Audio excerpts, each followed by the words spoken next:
Commissioners in Santa Fe and Bernalillo counties voted to place non-binding questions on the ballots this fall. Both county commissions decided to ask voters if they favor reducing penalties for possession of small amounts of marijuana. Bernalillo County commissioners also voted to place a question on the ballot about raising taxes to fund mental health services, but Secretary of State Diana Duran has ruled that placing such questions on a general election ballot is unconstitutional. That could trigger litigation since Bernalillo officials have said they don't believe the Secretary of State can decide what questions will go on a ballot. The battle is along party lines, with Republicans accusing Democrats in Bernalillo of using this tactic to increase progressive voter turnout. Now, also on the election front, Common Cause has launched a campaign to improve transparency, and it's asking New Mexicans to sign this pledge, and I'm going to quote it here. I pledge my support for solutions that address the harmful impacts of money in politics, increase transparency in our government, and help get our state focused on big issues that impact us all, end quote.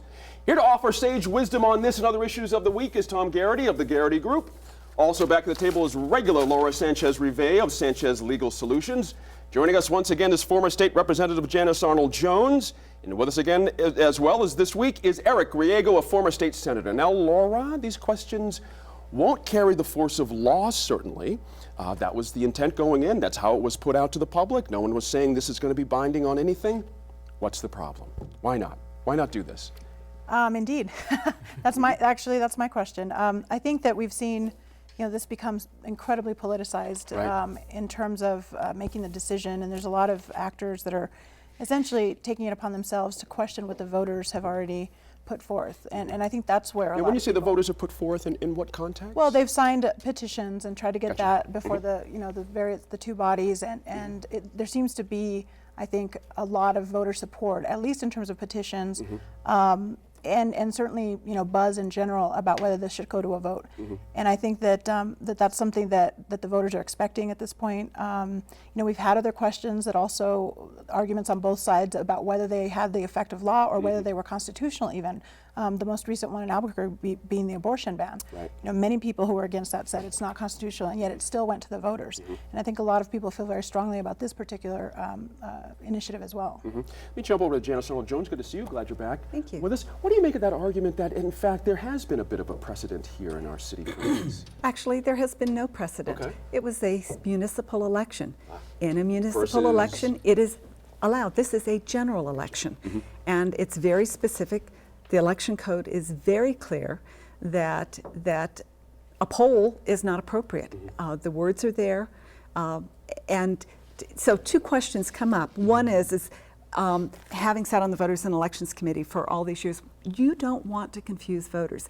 When you take an issue to vote, they expect action. Well, you're already saying no action. So if the county wants to have an election so they can do a straw poll, fine, they should go do that. Not in a general election. But this really goes to process. And the process part is will voters then say, why didn't you do this? I voted for it. The other way to look at this is, where are your representatives? If this is so important, enact a bill, pass it, do it. Interesting. If, in fact, you want to take the temperature of the electorate, why not pay for just a mailer? Mail something out not to even all a mailer, just pay research and polling. Right, money exactly. to do a survey. You want a poll, do a poll. Right. I mean, a poll does not belong on. There are other polling. What's that? Okay. Well, just don't. The poll itself, does not belong on a ballot. And I applaud those who want to see more Democrats come out for the election. That would have been a great thing to get more Democrats out for the election. Sure. But it's not. That's just not the role that it should play. It should. The ballot is not something that should be used to say, hey, let's test this.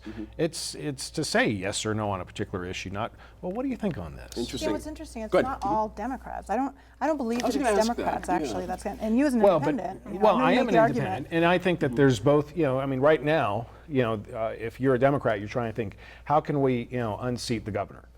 As a Republican, you're thinking, how can we protect the governor? Okay, because how the fourth floor goes will really determine how a lot of other elections go. Whether it's control of the House. Control of the House is really a big deal right now. If you get a very strong Democratic push, and traditionally those who have supported marijuana reform and decriminalization have been from the Democratic Party.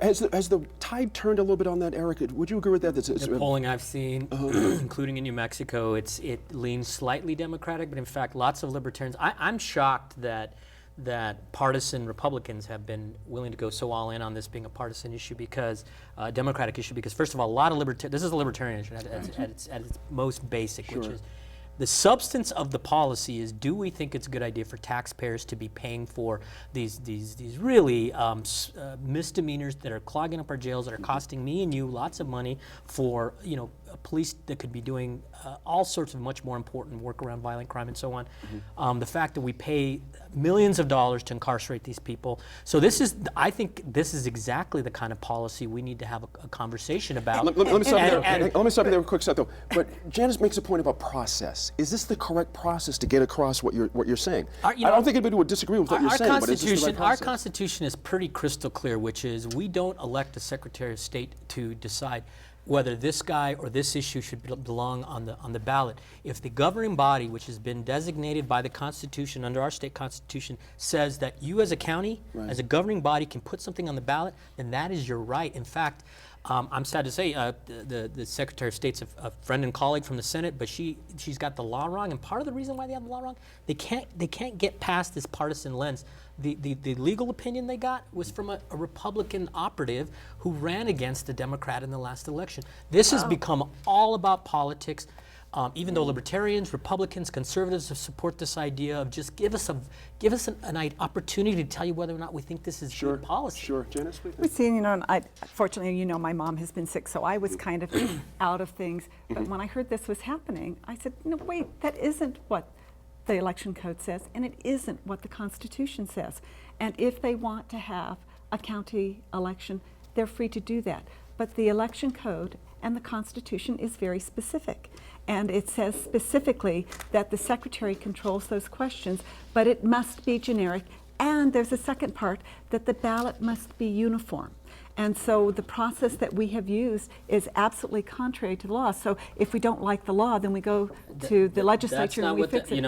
Would you like for me to show you? Well, but that's not what case law is interpreted. We have a lawyer on the panel here, but I can tell you, credible lawyers, the Attorney General, again, we're going to make that a partisan issue, the county attorney, people who are nonpartisan have said the law is crystal clear. I'm shocked that the highest ranking election official has relied on the opinion of a Republican operative on this issue. It's sad. Actually, but wait, I have to get in there. Go ahead, James. Because I read, I have the Attorney General's opinion here. And quite frankly, talk about a non-opinion. It really didn't add support one way or the other, which was unfortunate. It should have been clear. I think if you're asked for an opinion, make an opinion. But let me get Lauren here. We're just a little bit short on time. Janice made an interesting point earlier about if you put something on the ballot, isn't there an expectation of action? Isn't there an assumption of action after there's a vote, it seems to me? Does that make things a little more gray? Well, I think there would be an expectation of action, and I think there would be an action. I mean, that's essentially saying the voters want to see this.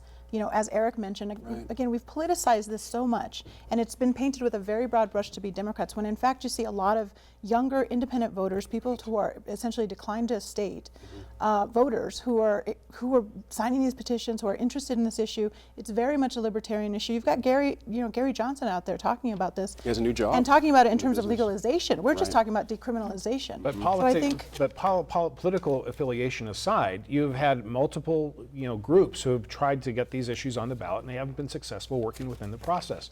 So they try another angle and another angle. And so it's just my point is that you've had groups try, it's failed. It's a political process, and the Secretary of State played her political process as well. We're going to tackle this one as it moves along. Very interesting, isn't it? We'll see how this plays out. Up next, I talk with producer Paul Barnes about the new Ken Burns series on the Roosevelts.